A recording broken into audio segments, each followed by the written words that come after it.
আজকের এই ভিডিওতে আমরা বাংলাদেশের সেরা 3টি স্মার্টফোন নিয়ে কথা বলবো, যে স্মার্টফোনগুলোতে থাকছে সেরা ক্যামেরা, সেরা ব্যাটারি ব্যাকআপ এবং সেরা পারফরমেন্স। আর এই স্মার্টফোনগুলো আপনারা 15 থেকে 20,000 টাকার মধ্যেই পেয়ে যাচ্ছেন। আজকের ভিডিওতে 5টি সেরা ফোন রাখার কথা ছিল, কিন্তু 3টি রেখেছি। তার রিজনটা আমি ভিডিও শেষে বলে দিব, সো ভিডিওটা কন্টিনিউ করতে থাকুন। সো আপনাদের কনফিউশন দূর করতে আমি আছি মোহাম্মদ শাহিন। আপনারা দেখছেন টেকনিক্যাল 0.1। যারা এখনও চ্যানেলটিকে সাবস্ক্রাইব করেননি অথবা এই ভিডিওটি দেখছেন, তারা অবশ্যই চ্যানেলটিকে সাবস্ক্রাইব করে রাখবেন এবং ভিডিওতে লাইক করে ফুল ভিডিওটি এনজয় করবেন। আমাদের তালিকার প্রথম ফোনটি হচ্ছে পোকো M2 Pro। ফোনটি বাংলাদেশের বাজারে 6128, 664 দুটি ভেরিয়েন্টে পাওয়া যাচ্ছে, যার আনঅফিসিয়াল প্রাইস 17 থেকে 19,000 টাকার মধ্যে, কিন্তু অফিসিয়ালি এই ফোনটি 23,000 টাকার মধ্যে পাওয়া যাচ্ছে। আর পোকো M2 Pro এই ফোনটি নিয়ে আমার চ্যানেলে ডেডিকেটেড একটি ভিডিও আপলোড করা হয়ে গিয়েছে।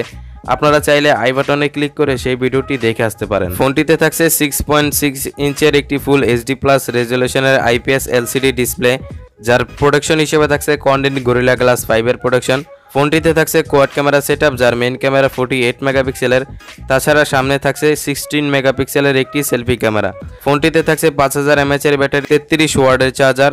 তাছাড়া ফোনটির চিপসেট হিসেবে থাকছে কোয়ালকম স্ন্যাপড্রাগন 720G'র মতো একটি most powerful gaming chipset. So বুঝতেই পারছেন এই বাজেটে গেমিং এর জন্য সবচেয়ে সেরা একটি ফোন হতে পারে পোকো M2 Pro।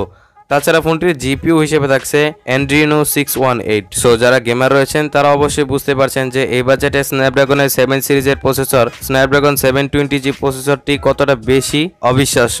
সো এই বাজেটে যারা গেমার রয়েছেন তাদের জন্য একটি মারাত্মক ফোন হতে পারে পোকো M2 Pro। আর আপনারা একটু খেয়াল করলে দেখতে পারবেন যে 15 থেকে 20,000 টাকার মধ্যে আমি যে কয়েকটি ভিডিও আপলোড করেছি, সেখানে কিন্তু আমি পোকো M2 Pro এই ফোনটিকেও রেখেছি। তার প্রথম কারণ হচ্ছে ফোনটির বাজেট হিসেবে ফোনটির পারফরমেন্স ভালো। তাছাড়া ফোনটির ওপর একটি ডেডিকেটেড ভিডিও আমাদের চ্যানেলে আপলোড করা হয়ে গিয়েছে, আপনারা চাইলে আই বাটনে ক্লিক করে সেই ভিডিওটি দেখে আসতে পারেন।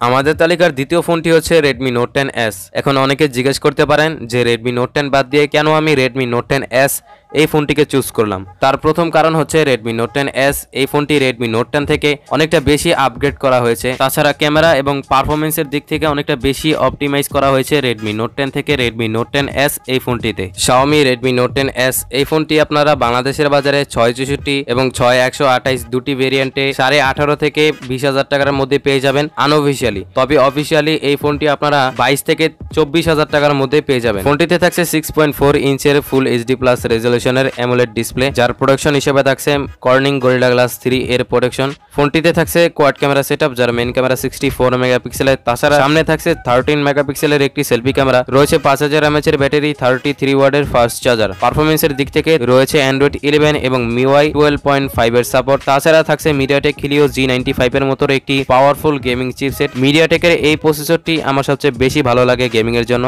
তাছাড়া জিপিইউ হিসেবে থাকছে Mali G76। তাছাড়া ফোনটিতে থাকছে IR ব্লাস্টার। 18.5 থেকে 20,000 টাকার মধ্যে আমার কাছে বর্তমানে Redmi Note 10s এই ফোনটি আনঅফিসিয়ালি সবচেয়ে বেস্ট একটি ফোন মনে হচ্ছে, কেননা MediaTek G95 এই প্রসেসরটি গেমিং এর জন্য অত্যন্ত বেশি উপযোগী, যার কারণে মাখনের মতো গেম প্লে করা যাবে। তাই যারা গেমার রয়েছেন তাদের জন্য একটি বেস্ট চয়েস হতে পারে এই বাজেটে Redmi Note 10s। আমাদের তালিকার তৃতীয় এবং সবচেয়ে সেরা যে ফোনটি রয়েছে সেটি হচ্ছে Realme 8। এই ফোনটি বাংলাদেশের বাজারে 8128 একটি ভেরিয়েন্টে পাওয়া যাচ্ছে, আর সেটি অফিসিয়ালি 23,000 টাকার মধ্যে আপনারা পেয়ে যাবেন। তবে চিন্তার কোনো বিষয় নেই, এই ফোনটি আপনারা বিভিন্ন লোকাল শপে 20 থেকে 21,500 টাকার মধ্যে পেয়ে যাবেন। এই বাজেটে এই ফোনটিকে সেরা বলার কারণ হচ্ছে ফোনটিতে ইউজ করা হয়েছে 6.4 ইঞ্চের ফুল HD+ রেজলিউশনের সুপার AMOLED ডিসপ্লে। সো বুঝতে পারছেন ডিসপ্লের দিক থেকে ফোনটি অনেকটাই এগিয়ে থাকবে বাকি ফোনগুলোর থেকে।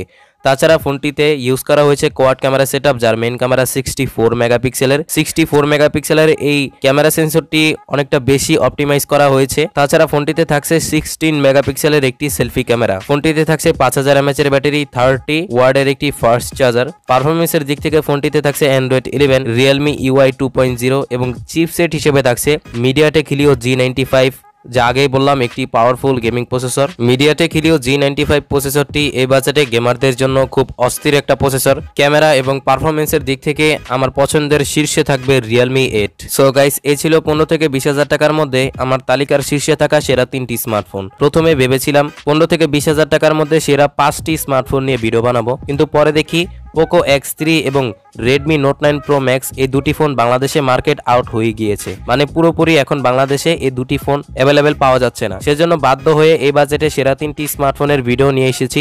ভিডিওটি কেমন লেগেছে অবশ্যই কমেন্ট সেকশনে জানাতে ভুলবেন না। এরকম ভিডিও দেখার জন্য আমাদের চ্যানেলটিকে সাবস্ক্রাইব করে রাখতে পারেন। দেখা হচ্ছে অন্য কোনো এপিসোডে।